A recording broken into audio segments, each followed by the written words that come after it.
Nah, seorang pemimpin pun pasti sudah memikirkan dong Bu, pasti programnya itu pasti buat kemajuan masyarakat itu. 14 hari tinggal tanpa orang tua, Ibu nggak khawatir Bu? 14 hari lepas sama orang tua, ada Insya latihan Allah enggak, fisik, Pak. ada latihan disiplin, udah nggak bisa lagi begadang Bro?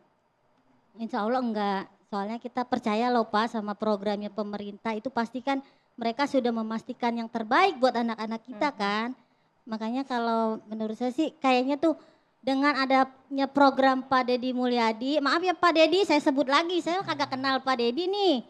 Tapi saya mah mendukung dengan adanya program Pak Deddy Mulyadi ini semoga tuh Jawa Barat itu bersih dari tawuran, lebih aman, lebih adem, apakah kayak kerusuhan masyarakat itu juga berkurang dan Jawa Barat itu bisa jadi maju, maju dan maju. Wih, Negara-negara maju yang pendidikannya maju nih, Finlandia dan lain sebagainya, nggak ada satupun menggunakan instrumen militer.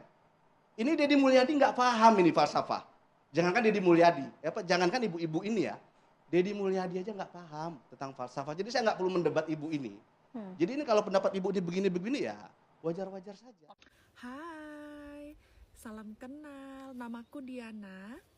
Aku warga Indonesia yang tinggal di Finlandia, teman-teman. Info, Finlandia itu adalah negara dengan pendidikan terbaik nomor 1 di dunia, cinta. Nah, guys, jadi aku somehow TikTok itu ngasih FYP banyak banget tentang pembahasan video sebelumnya, yaitu tentang kebijakan Gubernur Jawa Barat yang mengirimkan anak-anak nakal ke barak, ya kan, militer. Terus di statement yang aku bikin video di depan itu si bapak berbaju kuning, ya maaf ya Pak ya, bapaknya itu bilang contoh negara-negara maju seperti Finlandia, begitu. Kebetulan aku tinggal di Finlandia, cinta. Jadi si bapak ini bilang kalau di negara maju itu nggak ada tuh anak nakal yang dikirim ke barak militer, cinta. Nah, pertanyaan saya, Bapak tahu dari mana? Apakah Bapak sudah melakukan survei? Apakah Bapak sudah ngecek di Finlandia itu seperti apa mengurusi anak-anak nakal? Begitu ya Pak ya. Di sini saya mau bantu menjawab Pak. Kebetulan saya kerja di TK. Nah, kebetulan kedua, TK saya itu satu gedung dengan sekolah anak-anak yang nakal ini. Jadi mungkin namanya berbeda, bukan barak militer. Tapi di sini tuh namanya adalah kayak family center gitu, ada bahasa Finlandianya sendiri.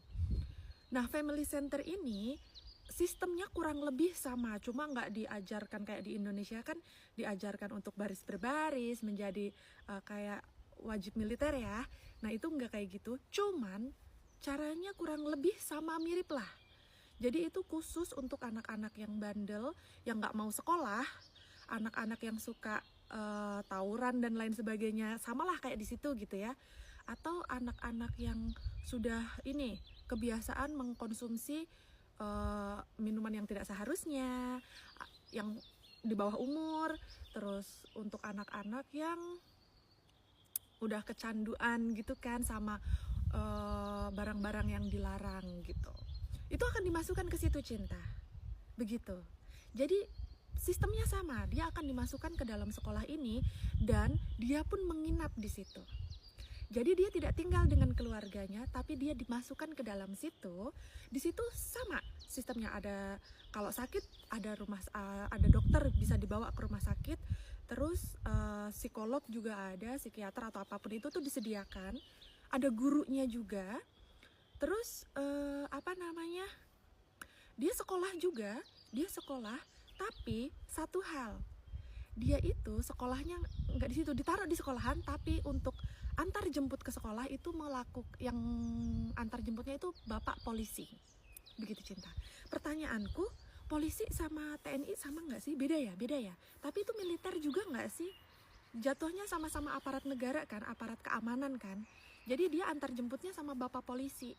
Nah, setiap hari di depan situ itu tuh ada bapak polisi atau taksi yang udah di apa sih kayak yang udah disewa untuk antar jemput anak-anak ini, mereka tetap mendapatkan pendidikan, mereka dapat makan gratis juga karena disediakan sama pemerintahnya. Mereka dapat ilmu yang harus dia dapatkan yang dia nggak bisa dapatkan di lingkungan tempat dia tumbuh. Misal dia korban dari orang tua yang sering berantem, jadi anaknya semaunya sendiri gitu kan, karena orang tua yang nggak bertanggung jawab, dikirimlah ke situ begitu. Atau anak-anak yang ya udah pokoknya anak-anak nakal akan dikirim ke situ begitu. Jadi prosesnya sama, sistemnya kurang lebih sama. Terus selain menjadi negara maju dengan pendidikan terbaik nomor 1 di dunia, Finlandia juga menjadi negara paling bahagia nomor 1 di dunia selama 8 tahun berturut-turut cinta. Kenapa? Karena ya sistemnya bagus, warganya sejahtera. Kenapa? Karena pemerintah kita menyediakan tempatnya, menyediakan layanan untuk masyarakat yang membutuhkan bantuan. Dalam hal ini ya anak-anak yang butuh bantuan, begitu.